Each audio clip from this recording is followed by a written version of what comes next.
Buenos días.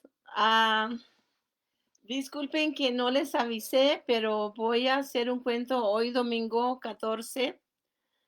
Hoy les compartí que ahorita está nevando bastante. Ha nevado toda la noche y va a seguir nevando. Estoy viendo por mi ventana. Los árboles están pesadísimos de nieve. Allá se empiezan a doblar. Espero que el viento tumbe una nieve para que no se quiebren las ramas. Creo que mi árbol de enfrente ya se le quebró una rama, pero espero no más grave. Okay, so I am going to tell you a story on this Sunday because yesterday, Monday, yesterday, that was Saturday, I did an honor to Women's Day, and I did not do my regular story for you children.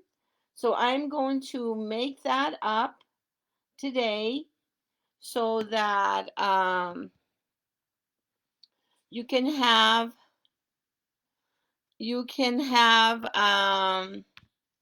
a story. And the story I'm going to read to you is a story about the spider weaver that I put on my Facebook. I was going to read you this book when I was doing Black History Month, but I didn't because I misplaced the book, and I apologize because I wanted to make a connection um, to um, to another book that I had read to you. And I will make those connections along with this weaving that I have from Peru. And I will share a little bit about this in a little bit. But let me start the story so that I can begin. So the story is The Spider Weaver, and it is a story about the legend of the kente cloth. Now, the kente cloth, uh, remember I told you the story during Black History Month about the black snowman, and how this piece of cloth was worn by one of the village storytellers, like a shaman, a wise man. And so this story is related to that. This story, that Kenti that had magical powers that came from Africa. So this is the legend of the Kente. Kente is a very important part of the African history. This story is written by Margaret Musgrove and Julia Keynes. Once long ago, in the Ashanti village of Bonewire, in the country of Ghana, there lived two expert weavers. One weaver was called Nana Kuragu, the other was Nana Ameya. These men wove a simple cloth called Nwen Notoma, and everyone from the king of the Ashanti people to the lowliest apprentice wore it. So here are the people weaving with that loom tied to a tree. And so I want to make that connection to the weavers of Peru that also use the same type of loom, and also the Maya. This that I'm wearing right here is a belt. Actually, I believe it's a belt, but I'm wearing it here so you can see how beautifully woven this is, how intricate, and how tight and beautiful, and how people do these beautiful things by hand, one strand at a time. And they also, when I was in Peru, I we went to it was a place where all women were weaving. Young and old were there, and they would weave to sell their beautiful things that they sold there. I actually had a loom, but I gave it to my granddaughter. But anyway, they were weaving just like these Africans did, and just like the Mayans I saw when I went to Chiapas. Now, this one right here, I also bought, one of my most favorite. You see how intricate that is? This is a sun, and I love the sun and the moon, but this is, look at how beautiful this is. Hand woven by a Mayan woman that did not want to sell it, but she finally sold it to me for, I believe it was $100, way back when I went to Chiapas a few years back. Look at all the knotting in the back. How much work and how many days that took her to do this. Weeks and weeks. So I have this in my house on my furniture. And I have others that I bought. When I went to Chiapas, that's all I bought. I usually bring pottery and other things, but here in Chiapas, I bought just the weaves, the different types of weaving from the Maya. And from Peru, I brought a few of these things, but I don't have a lot because I've been giving them, like I said, to my grandkids.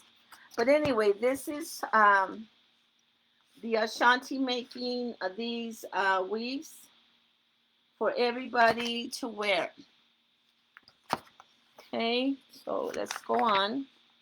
Late one night, Kuragu and Ameya went into the great Ashanti forest to check their traps for grass cutters, animals that they would bring home to roast. On this night, they found grass cutters in all three of their traps. The weavers were thankful. So they went hunting for dinner in Africa.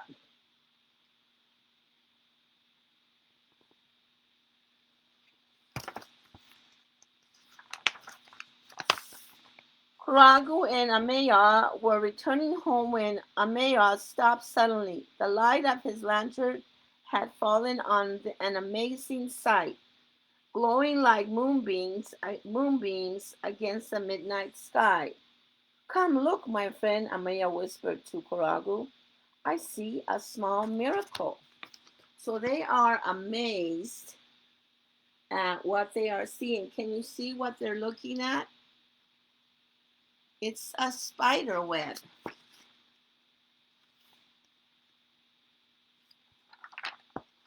The small miracle was actually a web, but never before had either of them seen such a wondrous design. Yet it had been woven with a single unbroken thread, a thread that was even finer than a strand of human hair. Let's bring this treasure home with us to study, Kurago whispered to Amewa. So they wanted to take this home so they could study it because they are weavers and they wanted to follow the pattern. Ameya carefully detached the web from where it held fast to a banana tree. But as he did, the web collapsed, sticking to his fingers. Oh, it's ruined, Kuragu cried. Now how will we ever learn to weave this beautiful design? Saddened, the weavers walked home. Their discovery was lost forever. So they tried to take it, but it just broke apart, stuck to their fingers. And they thought they would never see it again. When the men entered their village at dawn, Amewa's wife, Afiya, came out to meet them. Afiya offered them a calabash filled with cool water to drink. So she saw men coming from a hard day's work of hunting for dinner. So she gave them a drink.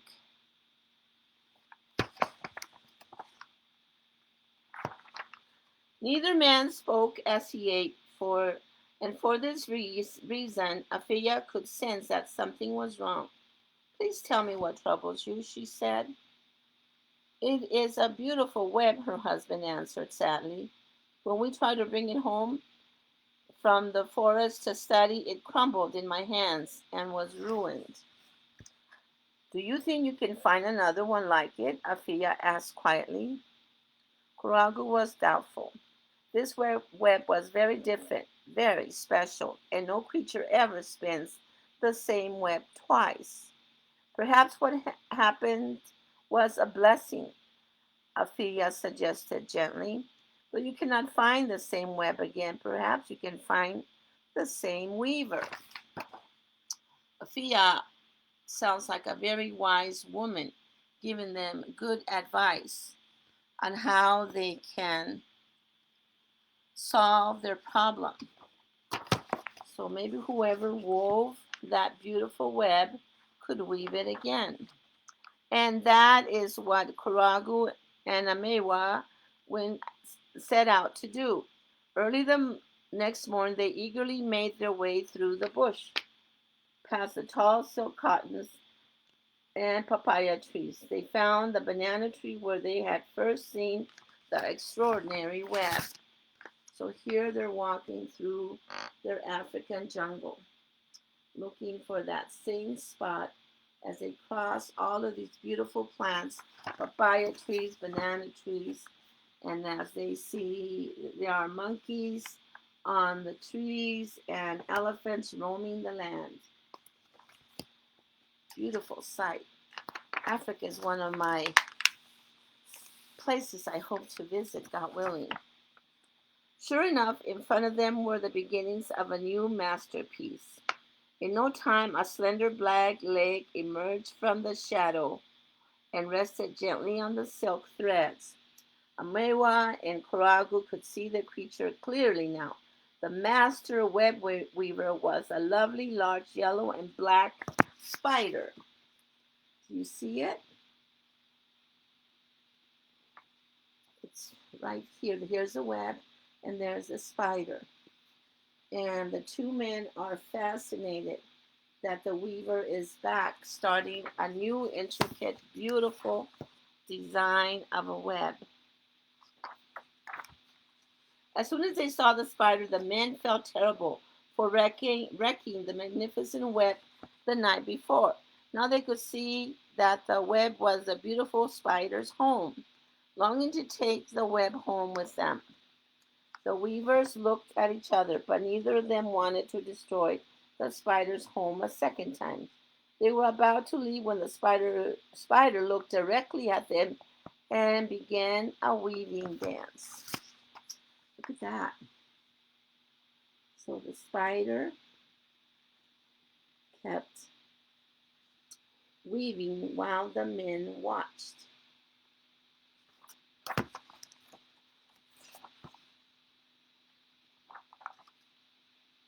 Dip, twist, turn, and glide.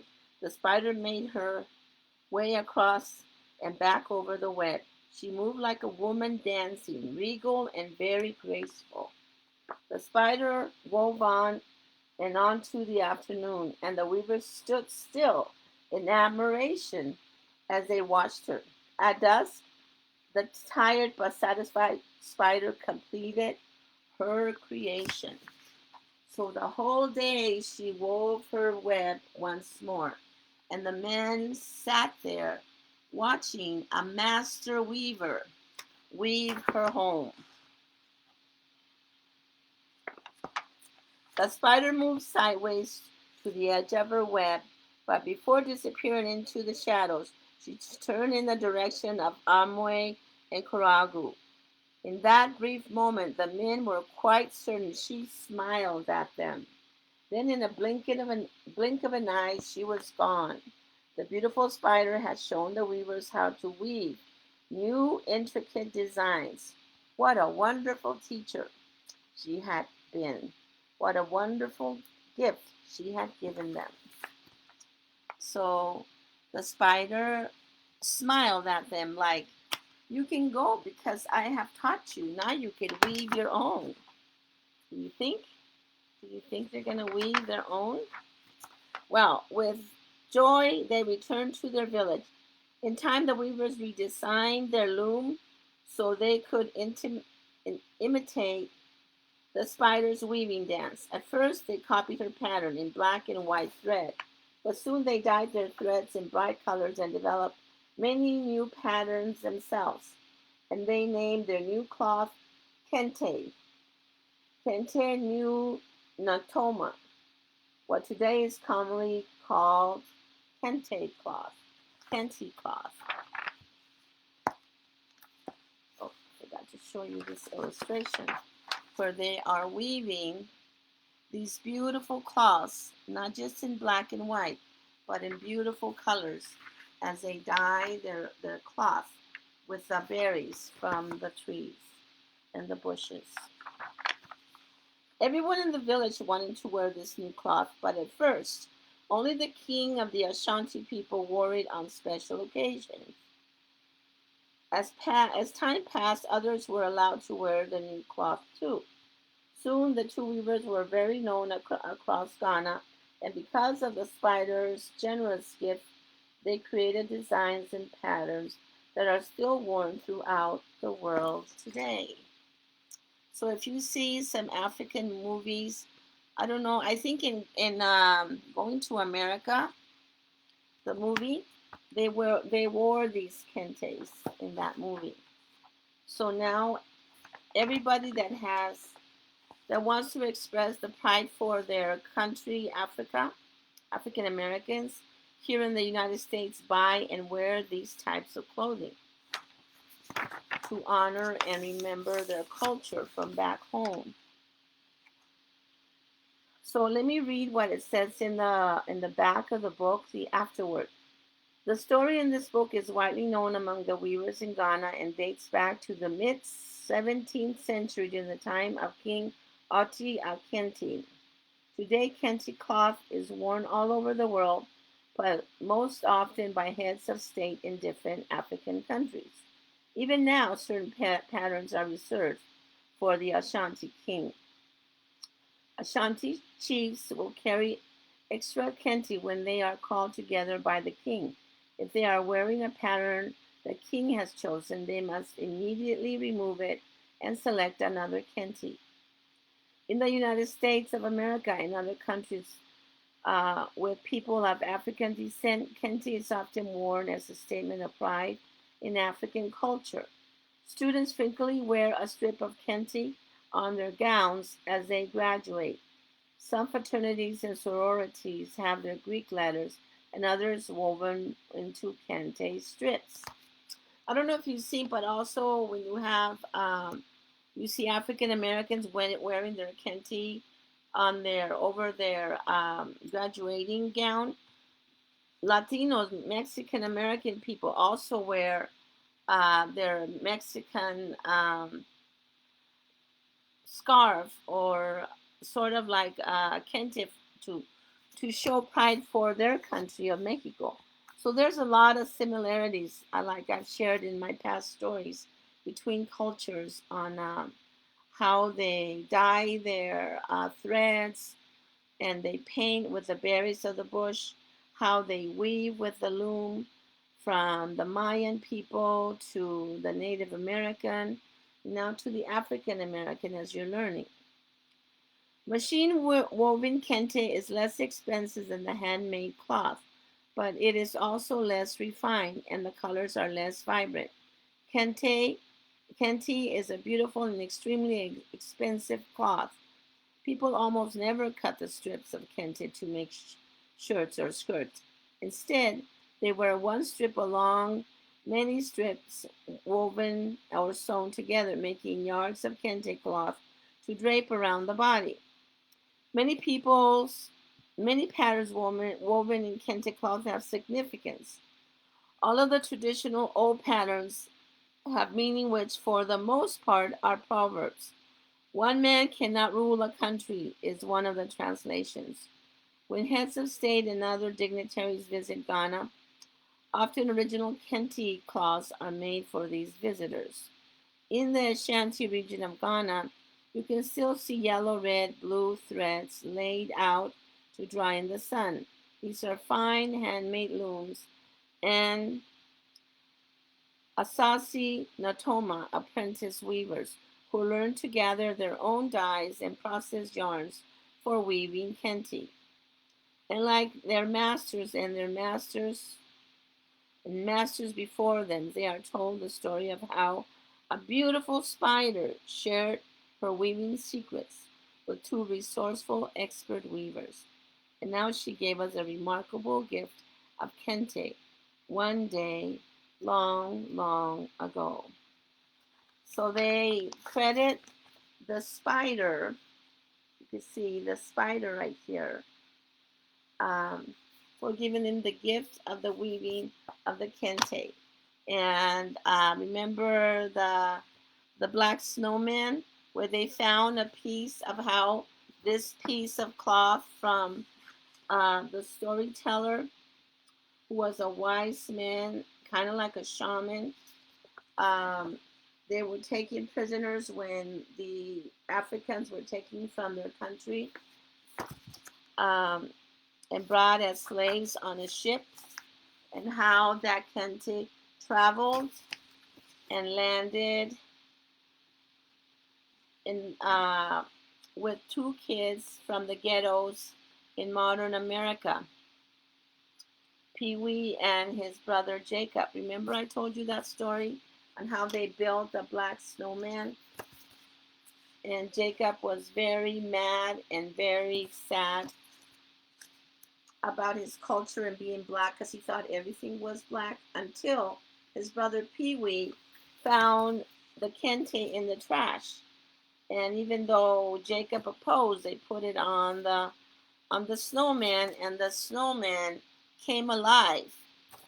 He not only came alive, he brought all his magic with him to transform Jacob from being a resentful um, black little boy, ashamed of being black because he thought everything that was black was bad, until all the warriors of the past came to tell him of his heritage and how they gave him the courage to save his brother who was trapped in a fire, and how the snowman sacrificed himself to give them the kente that could protect him, so that the boys could be safe and walk out of the fire alive. And then Jacob's spirit was renewed, restored, and then he was proud to be who he was, a young black man that learned about his heritage and the power of the kente. So I hope you liked this story. I am going to take a little break and do this one in Spanish for my Spanish speakers. And if you want to watch it again and learn some Spanish, then join me. Okay, right now I'm looking outside and it doesn't look like that snow has stopped any. And those branches are really bending down. Sometimes people go out and whack it with a stick to knock down the snow. But I don't think I'm going out there because a branch could break and fall on me. And so it's not wise to go out. We'll just hope they don't break anymore, and that the snow will soon stop. It should be stopping around noon. We still have a couple more hours. But anyway, I hope you like this story. If you can, see if you can find these at the library. And if you can buy them and add them to your library at home, that would be even better. So, moms, please, I hope you are beginning to start a library for your children so they could read actual books.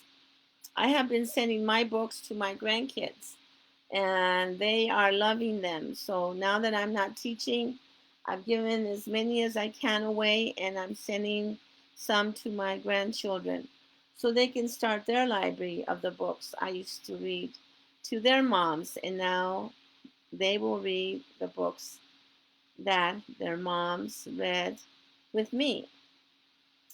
Anyway, thank you for listening. Stay warm, be safe, and I will see you. Virtual hug to you. Adios.